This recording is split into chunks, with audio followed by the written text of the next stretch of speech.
Bonjour les amis. Ces derniers temps, il y a un procès qu'on appelle procès Matata Pogno.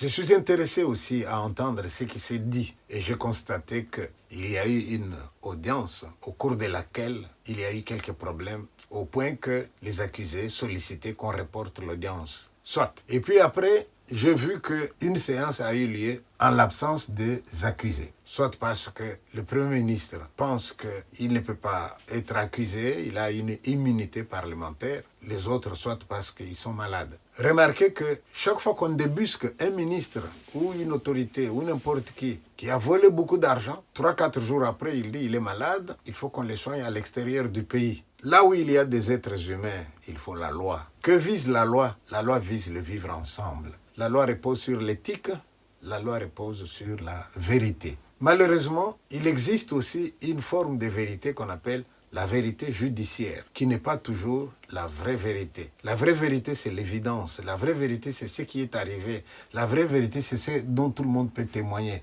La vraie vérité, c'est la justice. Tandis que la vérité judiciaire, c'est un compromis auquel on peut arriver, non pas parce que c'est la vérité, mais parce que la procédure n'a pas été respectée. Alors, si jamais on vous traduit en justice, vous pouvez compter sur votre innocence. Il y en a qui, en l'absence de l'innocence, ils vont se baser sur la procédure. Lorsque le Premier ministre invoque l'immunité, lorsque un de ses avocats dit « on l'a déjà jugé, on ne peut pas le juger une deuxième fois », mais je salue les juristes venus de France qui expliquent avec clarté que non, si la première fois qu'on l'a appelé au tribunal, le tribunal s'est déclaré incompétent, c'est qu'il n'a pas été jugé. Être jugé, c'est répondre à la question « est-il oui ou non coupable ?» Or, à cette question, on n'a pas répondu, on avait dit que le tribunal était incompétent. Cela veut donc dire que si on l'appelle aujourd'hui, eh bien c'est la première fois qu'on va trancher sur cette question-là. Cela me semble tout à fait logique. Mais j'aurais été à la place du Premier ministre. Si je suis innocent, mais j'irai répondre. Alors, quand on entre dans le fond, la question est bien claire. Plus de 200 millions qui sortent donnés à un holding. Le holding qui a des consortiums en dessous. Oui. Et ces gens, ces sociétés qui sont en dessous du holding, c'est eux qui commandent des biens en Chine, par exemple. Et quand les biens arrivent et sont donnés au Congo, ils sont surfacturés à la hauteur de 7 fois le prix réel. Si cela peut être prouvé, c'est quand même grave. Si cela peut être prouvé, ça mérite que les tribunaux puissent siéger et qu'on puisse voir la clarté, la vérité. Au moment où je parle, je suis en contact avec des gens du Congo. Un qui vous dit, je suis médecin, j'ai été affecté à tel endroit, je ne suis pas encore payé. Un autre qui dit, je suis kiné, je travaille dans un hôpital où on paye 100 000 francs congolais, moins de 50 $. Mais quand les gens touchent moins de 50 $ au Congo encore aujourd'hui, et là on nous parle de millions de dollars. Lorsqu'on vous dit, à tel niveau, il y a de l'argent, mais quand on va donner aux sociétés filiales, là, on trouve même les membres des familles qui n'ont même pas de société. Mais ça mérite d'être éclairci. Pourquoi est-ce qu'il faut beaucoup insister sur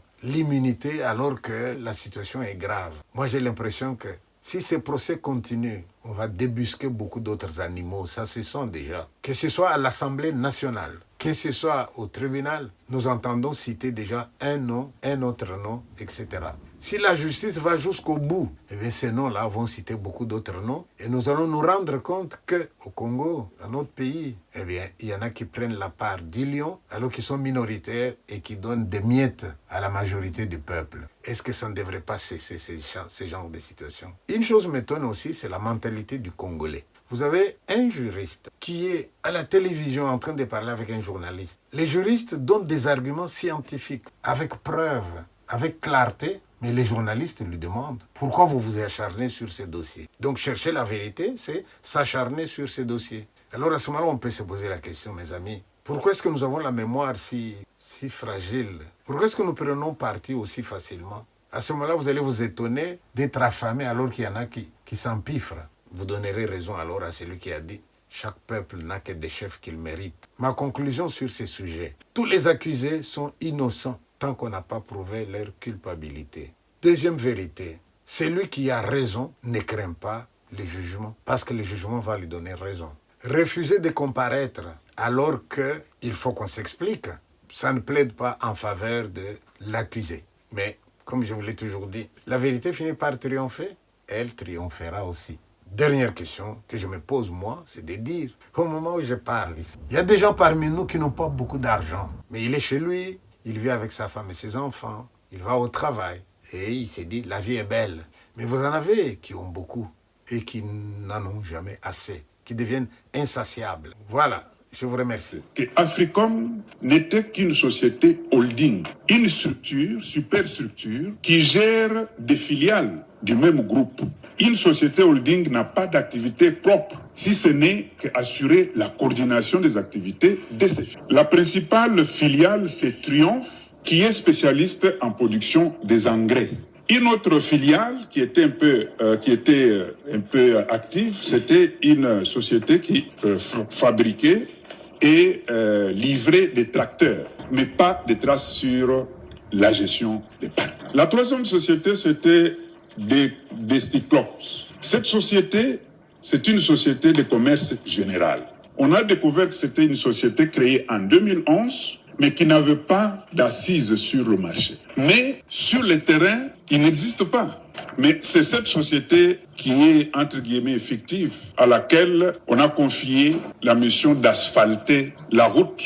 Et cette route n'a jamais été asphaltée. C'est cette société qui a perçu des montants au titre des prestations. Qui étaient les dirigeants de cette société? Et on a trouvé que c'était M. Grobler et M. Peter Venter. Les deux là, ce sont les deux qui ont aussi piloté le parc agro-industriel et même les trois sociétés dont je parlais. J'ai écrit encore à M. Grobler pour lui demander les justificatifs de tous ces montants qui représentaient plus ou moins 232 millions de dollars. Monsieur Grobler a dit qu'en gros, je reconnais que toutes ces dépenses et tous ces fonds ont atterri dans notre société, mais il y a une société que nous reconnaissons. C'est la société qui a fourni un équipement qu'on appelle UBM et cet équipement a coûté 7 millions de dollars. Et quand nous sommes arrivés même sur le terrain, on n'a pas vu cette machine ou les traces de cette machine. Alors il a regardé, il a dit non, mais cette dépense, moi je ne la reconnais pas. Je ne connais pas cette société. Il a même évoqué les problèmes de corruption. Parce que c'est de là que ressort la surfacturation. À peine mourrait-on pour injuste. Quelqu'un peut-être mourrait-il pour un homme de bien. Mais Jéhovah Dieu, tu as prouvé ton amour et ta grâce envers moi. On sait que lorsque j'étais encore pécheur, Christ est mort pour moi, autant marqué. Ennemi que j'étais, tu as fait de moi ton ami. Tu partages avec moi les moments les plus profonds de tes intimités. Tu es à moi, je suis à toi, et entre nous deux c'est même dans la mort.